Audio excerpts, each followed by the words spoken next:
Hello friends, this is day 1 part 6 and today I will be talking about Python string handling. So let's run the program. As I do that, it prompts me to enter a string. So let's consider I'm entering my name over here. So I'm writing Swaroop space Kumar.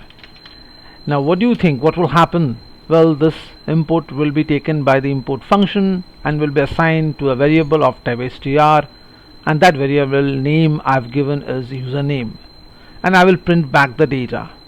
Okay, that's great. But what about this line? I am passing the same content to the variable backup name, which is also going to be of type string, right? Now my question is, are these two separate variables hold two separate names? What do you think? I repeat, username is holding this content and backup name, is it also holding the same content, or their contents memory location are different? Well, to understand this, let's look at this image. What do you see over here? We have got two memory involved. Yes, this is what you need to understand. So as I am providing the content over here, that is my name, this content will be getting stored inside the heap memory. So this is how the content, that is Swaroop Kumar, would be getting stored, and each alphabet will be assigned one array indexing. So you can consider that this is like a block of memory where each element will have one unique index, and this entire address, or you can say the initial address, will be assigned to the variable username, which has been mentioned right over here. So the content is actually stored inside the heap memory, whereas the reference is there inside the stack memory. Or you can say in this way, the object, the string object, is actually getting stored inside the heap memory. The initial address of that particular object is actually been referred by the reference that is created in the stack memory. So remember, the string content is not getting stored inside the username directly inside the stack memory, rather it is present inside the heap memory. Only the initial address is passed on to the reference variable. So when I am writing this line, backup name equals to username, both are pointing to the same memory location, and that's the reason why a string is immutable. That means if I try to change the content of the string, you are not basically changing this content, rather you are creating another new instance inside the heap memory, and that's how the process goes on. So remember, the content is actually kept in the heap memory. The address of the initial content is been assigned to the reference that exists inside the stack memory, and if you are copying the content of one string memory to another, the second memory block is actually referring to the initial memory block, as you can see right over here. Okay, so I hit the enter right now, you will be seeing the same content back again. So enter your name. I gave my name over here as for Kumar. Hello username, hello for Kumar, and then I went for the assignment of this content to this, and we saw in the diagram how exactly it's referring. And then if I am printing the backup name is the same name what you can see right over here. And we also saw that this content has been allocated as an index wise, and this is very important. Since the content has got specific index, so we can handle each of these characters in context to this index, and that's where slicing comes in picture. Got it? So let me show you the slicing part now. Let me comment this one, and let's show you how exactly index, which you are seeing in the diagram, is been referred over here. So how are we handling the index portion, and that's what we are going to see. So let me uncomment these three lines, and over here in a very easy way we'll understand. So what we saw right over here is at the index 0, the letter S has been located. Similarly, if I come from the reverse order, in the reverse order, the last character in the reversed order, it will be -1. So R will be the last character. So let me run the code again, and let me give my word, my first name as well as my last name, and I hit enter. As you can see over here, as what we saw in the diagram, even the initial letter, that is index 0, is S, that what it is showing, and the last character is -1, and that is R, that what it is showing. So next time in an interview, if you have been asked any question in context to string, make sure you mention it very clearly that when we store the content of a string, it is basically stored inside the heap memory. This should be the first point. Second point is each letter will have one specific index starting from 0 up to n-1. We can access each character index wise, both from starting, that would be 0th index, or from the end, that would be -1 index. And don't forget to mention that the reference of this index is actually stored inside the stack memory. Hence username or backup name, you can call them as reference variable rather just saying them as string variable. Reference variable term will have more impact because you are emphasizing on the word reference, that the variable which is there in the stack is actually holding the reference of the string that actually exists, or the object that actually exists in the heap memory. That what will be more, there will be more impact on that portion. Okay, now as we all can understand that there would be some system defined functions that Python definitely will provide, and there is no such exception. So let me run the code and let's see few of the system defined functions that Python is providing us. Let me give my entire name now all in lowercase, and let's see what the impact is. So my first name, last name and middle name is also given, and let's see how it works now. Yes, so if I give a call to the reference variable, along with that the string method upper, then all the letters of my name would be uppercase. Quite understandable. Although I gave all the input as lower, so we are getting the lower. Had that not been so, if I would have given all in upper, then it would have converted that to lower. We have got something called title method. What the title method is going to do is that it is going to convert each letter of each word into uppercase. So Swaroop S, Kumar K and Saha S got converted into uppercase. That's what title case does. Whereas on the other hand, capitalize will convert only the first letter of your complete name, or the statement you can say so, only in uppercase. Rest all will be in lowercase. And we have got a very important function that is called len function, which will tell you how many characters are there in your statement, along with the space as well. Okay, let me show you, is space include or not, that you will get to know by seeing this. Suppose I'm giving my name has the first name has got 6 characters, followed by a space, that is 7, and then 4 characters, that would be 11, right? So the len should be 11, and you can see the len is actually 11. So that implies that while the len is calculated, the space is also inclusive. Got it? Okay, great. So let me comment this one now, and let's come to something which is quite important, that is called slicing. So indexing will be there, slicing is also going to be there. So let's see how slicing is now going to create impact within this piece of code. How exactly slicing and indexing they work hands-on. So let's run the code now, and let me give my first name only as input, and let's see how exactly it's working. So we already saw that each of these characters has got a specific index.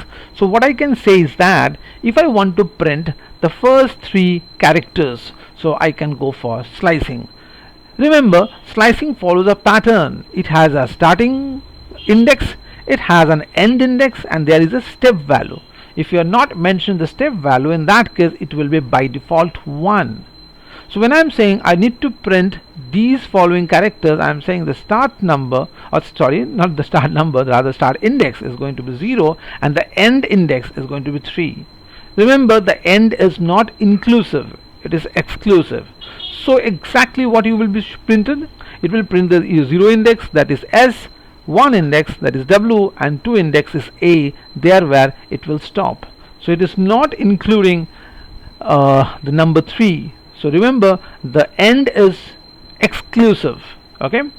Now in the same manner, if you want to print from the reverse, so the reverse, if I have to go for, then P is there. So I'm going for -3, means I will be printing the last 3 characters, P, U, R, and we already saw that -1, -2, -3. So if you look over here, I have mentioned the starting index. -3 is the starting index, and what about the ending index? Is this the ending index? Well, not exactly. It's basically somewhat like this. I did not mention the end part, or did I mention the end part? Well, I did mention the end part. It is something like, it starts with -1 and it goes up to -3, somewhat like that. And again, by default, it will have -1 as a decrementation step number. So let me run this code and let's see how it works this time. So here it comes, and I'm giving SWARUP. I hit the enter. See what you are seeing? Well, here the process is in reverse direction. So RUP, you saw P is there, U is there, but R is not there, right? If you look at the last character, you are seeing what you are seeing. You are seeing from the last it is picking up. So from the last, if it is picking up, so P is there, fine, U is there, fine, and the next character, that is, this is not inclusive, right? So if I go and make it 4, in that case this will be inclusive. So let me now run again and let me show you that. So SWARUP, and now you will be able to see PUR, the last 3 characters, PUR. So PUR is not now coming. Okay, so this clearly indicates that it started with -1. So -1, though this was -1, then it came to -2, then it came to -3, and -4 is not inclusive, so it stops right over there, and each time it is decrementing by -1. Okay, that's how it is working. Okay, so what if I don't write this step value? Will that work? Well, let me show you even that as well. So let me now give me the input. Just a second, and yes, it's not working in that case. So we have to keep it in mind that when you are working in context to reverse printing, it's preferable that you provide the step value over here, and the step value is -1. So if you do in this way, then there will be no issue as such. See, syntactically it is not creating any problem, but the output is not coming in that case. Now it is coming perfectly well. So it started with -1, so this is the last one is -1, then -2, then -3, -4 is not inclusive, it stops right over there, and it has a decrementation of a step value of -1. Each time it decrements -1. So that's how you can print from the last. You can think in that fashion, from the last you are printing. So if you are going to print from the start, it would be like you're starting from 0, while if you are printing from the last, it would start from -1. Okay, so in case of the starting, even if you don't mention the step value like this way, if I just provide the step value like this way, it would have, will there be any different impact? Just go and check out. The impact is actually the very same. So if you give the step value, if you do not give the step value, in case of forward movement, there would actually have no difference, right? But in case of the reverse order printout, it is preferable that you give the -1. As we saw over here, if I'm not giving this -1, in that case a small well, should I say it's issue? Well, you are not getting the desired output. The output is not coming. So yes, to some extent there is a small issue in this regard, because by default it knows that it has to increment. That's what it actually knows. But if you are not giving this, so the incrementation is not happening, hence you are not getting the required output. So remember, when you are printing for the last, it's preferable that you give the step value. Okay, so that's how you saw that how to print from the forward, how to print from the backward. The output has been shown. And if you want to print like you want to increase the step value, that also you can do it. If you write this, that means start from the 0 and it goes till the end, and it will just there will be incrementation of +2. So if you look at my name, so this is a 0 index, so S will be printed, W is not there, A is printed, R is not there, sorry, W is not there, A is printed, R is not there, U is printed, and P is not there. That's the reason you are getting the letter SAU. Right, so you started from the 0. In the same manner, if you want to start from the 1, it will print the odd characters. So this is the even characters, this with odd characters. So W is there, R is there, and P is there. So that's how you can perform the slicing. So you are just chopping out like a portion of it, right? And if you want to print the entire thing in the reverse order, the straightforward method would be just give no starting index, no ending index, just go from -1. So -1 will start from the reverse direction. So PURAWS is the output you are seeing. PURAWS is the output. Great. Okay, that's really nice. So that's how the slicing part worked out. And let's go and check a very important content that is called membership, to see whether a particular character is present or not in the given string. Well, Python comes up with this in keyword. This in keyword does play a very unique stuff. So let me show you what we are getting over here. So in keyword refers a membership check to see whether the given character is present in your string or not. So this is my username, which has actually got the value Swaroop, and I'm going to check whether the letter A is present in this string or not. Yeah, I have got one A right over here. That's the reason the output came true. Okay, and this is case sensitive. I don't have any letter A in uppercase. That's the reason why the false came as a Boolean value. Well, if I have a letter A, and if I want to check in the lowercase also, the same thing, although I gave the input as lowercase, so that's the reason this is also true. And if I want to replace an existing character with some other character, that also we can do it. So replace followed by what character you are searching. Yes, I have got the letter A, and once the search is found, then convert that into O, and hence you see over here it is SWORUP rather than SWARUP.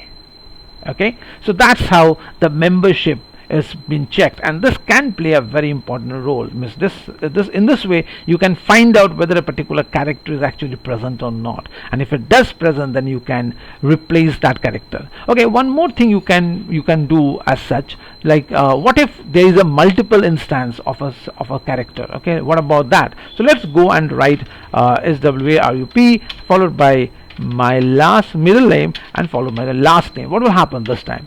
Well, see what happens. It has, see, once again, let me zoom a bit up so that you can see it properly. See, it has replaced all the letter A. So over here A got replaced to O, same happened over here, and same also right over here. So when you are working at the replace, it is not replacing the first instance, rather it is replacing all the instance where that particular alphabet is present.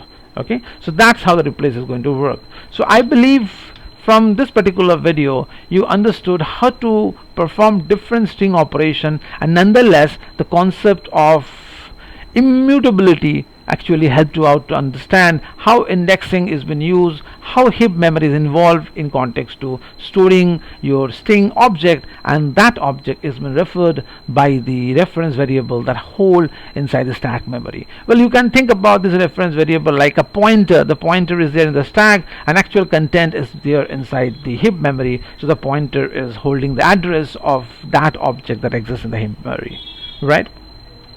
Okay, with that we come to an end of this video. In fact, my next video I will be talking a few more properties about immutability. That is also there. That's what I have planned in regard to the string segment of my video. Okay, so stay tuned and keep watching. Until then, have a nice time. Bye bye.